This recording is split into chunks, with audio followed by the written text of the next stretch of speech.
नमस्कार। उर्मिला सनावर एक नाम जिसने अंकिता भंडारी हत्याकांड की फिर से चर्चा तेज कर दी। लेकिन सवाल है कि उर्मिला सनावर आखिर अचानक सामने क्यों आई?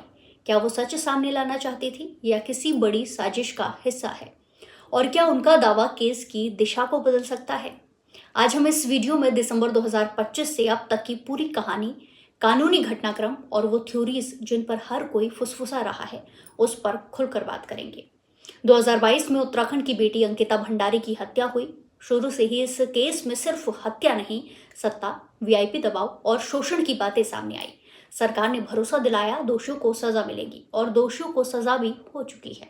लेकिन जनता के मन में एक सवाल है, क्या पूरी सच्चाई सामने आई है या कुछ नाम हमेशा के लिए दबा दिए गए हैं जानबूझकर? दोषियों को सजा हुई तो मामला धीरे धीरे शांत होने लगा। तभी 2025 सोशल मीडिया पर अचानक उर्मिला का वीडियो आता है दिसंबर के महीने में। वो दावा करती है कि अंकिता केस में एक वीआईपी का नाम जानबूझकर छुपाया गया। सिस्टम ने सच को दबाया और अगर अभी भी जांच नहीं हुई तो इंसाफ नहीं मिलेगा। यहीं से मामला फिर से सुर्खियों में आ जाता है और यहीं से सबसे खतरनाक सवाल उठता है। सबसे पहला सवाल, अगर उर्मिला को ये पहले से पता था तो वो अब तक चुप क्यों रही? दूसरा सवाल, दिसंबर 2025 में ऐसा क्या बदला कि उन्हें बोलना जरूरी हो गया? एक और सवाल ये कि आवाज सच की है या उर्मिला किसी बड़े खेल का मोहरा बन गई है? वहीं उर्मिला के वीडियो के बाद उनके खिलाफ एफआईआर दर्ज होती है। एक विशेष जांच टीम एसआईटी बनाई जाती है। मानहानि का केस दिल्ली हाईकोर्ट तक पहुंच जाता है। वीडियो हटाने के तक आदेश आते हैं। ये सब तो आप सभी जानते हैं कि उर्मिला ने दिसंबर के आखिर में वीडियो जारी किया और फिर उनके आरोपों की जांच के लिए उनके पीछे पुलिस और एजेंसियां लग गई और वो घर पर नहीं मिली और ऐसे में कई दिनों के लिए वो लापता रही। और अचानक 5 जनवरी 2026 को देहरादून आई और सोशल मीडिया में खुद इसकी जानकारी साझा की।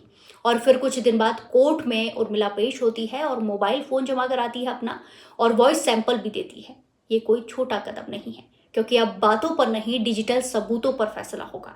अब समझते हैं कि उर्मिला के कदम के बारे में क्या कुछ मायने निकाले जा रहे हैं।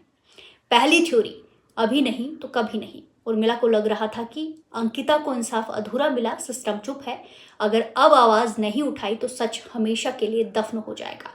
और इस थ्योरी को इसीलिए माना जा रहा है क्योंकि वो जांच से भागी नहीं। उर्मिला मोबाइल और वॉइस सैंपल उन्होंने दिए। सीबीआई जांच की मांग भी कर रही है, यानी अगर वो झूठ बोल रही होती तो खुद को कभी भी फंसाती नहीं। दूसरी थ्योरी, व्यक्तिगत या राजनीतिक टकराव। मामला व्यक्तिगत रंजिश या राजनीतिक टकराव से जुड़ा हो सकता है। सवाल उठता है, क्या किसी से हिसाब बराबर करना था या फिर कोई और ताकत पीछे से धक्का दे रही थी? क्योंकि अगर आरोप झूठे निकले तो नुकसान सबसे ज्यादा उर्मिला को ही होगा। तीसरी थ्योरी, आधा सच अधूरी कहानी। शायद उर्मिला की पूरी कहानी झूठी नहीं, लेकिन पूरी सच्ची भी नहीं हो सकती है। कुछ बातें सही हो सकती है, कुछ बातें गलत समझी गई हो सकती है और गलत बताई भी हो सकती है, और कुछ तथ्य अभी भी सामने आने बाकी हो सकते हैं।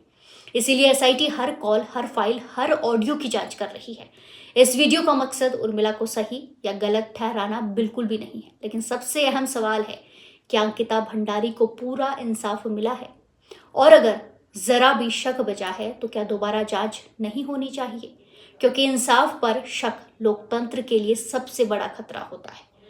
अब सब कुछ निर्भर करता है mobile forensic report, voice sample match, SIT की फाइनल रिपोर्ट पर। आपको क्या कुछ लगता है? कमेंट्स में जरूर बताएं। क्या उर्मिला सच के लिए लड़ रही है या किसी और खेल का हिस्सा है, मोहरा है?